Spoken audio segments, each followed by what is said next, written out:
കത്തോലിക്ക ദേവാലയങ്ങൾക്കും വിദ്യാഭ്യാസ സ്ഥാപനങ്ങൾക്കും നേരെയുള്ള ഭീഷണികളുടെ പശ്ചാത്തലത്തിൽ ബംഗ്ലാദേശിലെ ക്രൈസ്തവർ ആശങ്കയിൽ. സമീപ ആഴ്ചകളിൽ ധാക്കയിലെ ക്രൈസ്തവ ദേവാലയങ്ങളെയും സഭാസ്ഥാപനങ്ങളെയും ലക്ഷ്യമിട്ട് ക്രൂഡ് ബോംബ് സ്ഫോടനങ്ങൾ നടത്തുമെന്ന് കത്തുകളിലൂടെ ഭീഷണിയുണ്ടായിട്ടുണ്ടെന്ന് ദിനാജ്പൂർ രൂപതയിലെ bishop Sebastian Tudu Catholic News ഏജൻസിയോട് പറഞ്ഞു. സഭാ നേതൃത്വത്തിനിടയിൽ ആശങ്ക നിലനിൽക്കുന്നുണ്ടെന്നും എല്ലാ ഇടവക വികാരികൾക്കും ജാഗ്രതാ നിർദ്ദേശം നൽകിയിട്ടുണ്ടെന്നും ബിഷപ്പ് പറഞ്ഞു. വരാനിരിക്കുന്ന ക്രിസ്തുമസ് ദിനങ്ങളിൽ സുരക്ഷാ നടപടികളെക്കുറിച്ച് ചർച്ച ചെയ്യുന്നതിനായി ഡിസംബർ 15-ന് Bangladesh Christian Association President Nirmal Rozario, Dhaka അതിരൂപതയിലെ സെന്റ് മേരീസ് കത്തീഡ്രൽ ഇടവക വികാരി ഫാദർ ആൽബർട്ട് തോമസ് റൊസാരിയോ എന്നിവരുടെ നേതൃത്വത്തിലുള്ള പ്രതിനിധി സംഘം സർക്കാരിന്റെ ആഭ്യന്തര ഉപദേഷ്ടാവുമായി കൂടിക്കാഴ്ച നടത്തി. നവംബർ 7-ന് ധാക്കയിലെ സെന്റ് മേരീസ് കത്തീഡ്രലിലേക്ക് 2 ബോംബുകളെറിഞ്ഞ് ആക്രമണം നടന്നിരുന്നു. അടുത്ത ദിവസം രാജ്യത്തിന്റെ വിവിധ ഭാഗങ്ങളിൽ നിന്നുള്ള 600 പേർ പങ്കെടുത്ത cathedral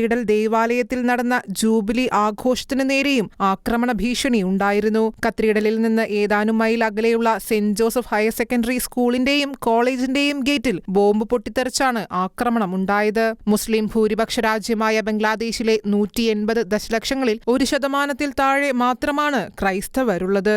international Desk, Shekinah news.